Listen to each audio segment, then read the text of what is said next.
நீயும் அந்த கத்தை நான் நீ சொன்னாயே நான் இங்க பண்ணிட்டேன். எனக்கு காதை நீ சொன்னது நடந்து சரி நான் ஜோன் ஆயிட்டேன். நீ தப்பா போய் பண்ணாங்க.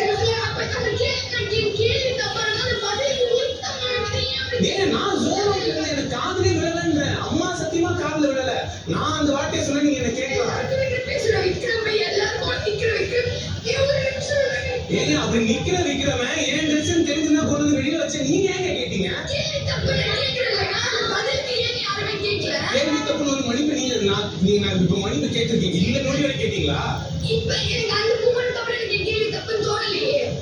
நீங்க நிக்கல இது ஒரு வார்த்தை தப்பா போயிருக்கும். அப்ப வேற யாரோ பாஸ் பண்ண கமெண்ட்க்கு நான் ரியாக்ஷனே கொடுக்காம மம்மான்றனால நீங்க கேட்ட தப்பான கேள்வி சரியாயிடுச்சு. நீங்க நானே ரம்யா சம்பந்தப்பட்ட விஷயம் 3 பேர் பேசிட்டு இருக்கோம். 3 பேர் பேசி முடிச்சதுக்கு அப்புறம் இன்னொருத்தவங்க இன்வால்வ் பேசுறாங்கன்னா பிரச்சனை போயிட்டே இருக்கும். அந்த வார்த்தை வந்து யாருன்னு சொல்லுங்க இப்ப கேட்போம். எனக்கு தெரியல. பார்வதி ஒரு நிமிஷம் நேத்து இவ்வளவு கான்வர்சேஷன்ல கையில ஊசி ஒரே நிமிஷம் இந்த பிரச்சனைக்கு வருவோம். ஒரு ரெண்டு பிரச்சனை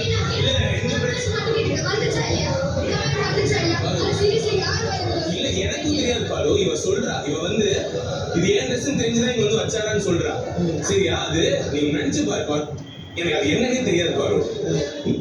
சொல்லி கொண்டு வந்து சொல்ற தலை சொன்னாங்க தான் கொண்டு வந்து வச்சேன். கூட எப்படி பழகி தங்கச்சி தான்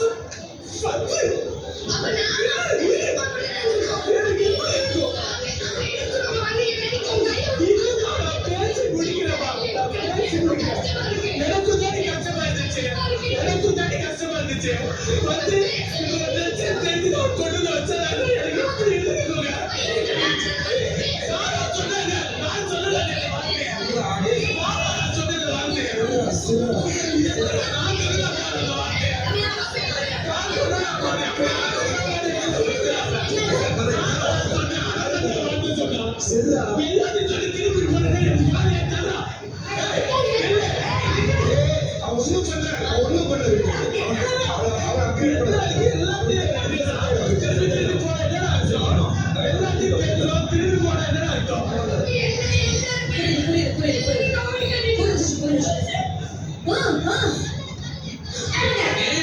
நான் பாட்டு சில ஆதிரி நீங்க ஏதோ பேச வந்தீங்க நான் கம்முன்னு இருந்தேன். எதையோ பேசும்போது திரும்பி நீங்களும் தப்புன்னு சொல்ல ஒத்துக்க மாட்டீங்க ஒரு குற்றம் வச்சா நான் கொண்டு வந்து என்ன தப்புன்னு நீ வந்து எங்க ஒரு விஷயம் சொன்னா அது உங்ககிட்ட அவனால சென்டென்ஸ் ஃபார்ம் பண்ண முடியலங்க. சென்டென்ஸ் ஃபார்ம் பண்ண முடியல. நீங்க சொன்ன ஜோக்கே என்ன தப்பா நடிக்கிறேன்னு ப்ரொஜெக்ட் பண்ணிடும்னு சென்டென்ஸ் ஃபார்ம் பண்ண முடியல. அப்படியாமா இல்ல இதுதானே சொல்ல வர நான் சொல்றேன். இல்லங்க அவ அந்த மாதிரி கிடையாது. நான் ஜோக்கா சொன்னேன். அவளோட நிஜமான கேரக்டர் இதுதான். அவ செல்ஃப் டெபிக்ஷன் இதுதான். அவ உள்வாங்கி நடிச்சிருக்கா. அது அவ நடிப்பு சொல்லி கேமரால மன்னிப்பு கேட்கிறேன். வெளியில வந்து நீங்க எல்லாம் உட்காந்துட்டு இருந்தீங்க. தேவையில்லை உங்ககிட்ட மன்னிப்பு கேட்டு இவ்வளவு கோவம் இருக்குங்க. இவ்வளவு நாள் கோவம் இருக்கு. எங்கேயாச்சும் திருப்பி கமெண்ட் நான் பாஸ் பண்ணிக்கிறேன். நீங்க எவ்வளவு வேணாலும் வீடியோ போட்டு பாருங்க. இருக்காதுங்க எனக்கு தெரியுங்க. நம்ம மாதிரி கேரக்டர் கிடையாதுங்க. ஒரு ஜோக் சொல்றது இந்த ஸ்பேஸ் நீ கிராஸ் பண்றேன்னா பண்ண மாட்டேன். அது என்னோட அடிப்படை கேரக்டருங்க. நான் பண்ணல தப்பா ஒத்துக்க மாட்டேன். நீ எந்த தப்பா ஒத்துக்கலன்னு கேட்கிறேன். அதுக்கு எதுவுமே சொல்ல தெரியல. உடனே வந்துட்டா பக்கெட் எடுத்து வைக்கும் போது இவ தானே வார்த்தை விட்டா என் ட்ரெஸ் தெரிஞ்சு வச்சுக்கலான்னு. அதுக்கு வேற யாரோ ஏதோ கையை விட்டு பார்த்தாரா யாரோ கமெண்ட் பாஸ் பண்ணி நான் பாஸ் பண்ணல. இவ சொன்னோடனே நான் உடஞ்சிட்டேன் மச்சான். நான் சோனோட்டே ஆயிட்டேன்.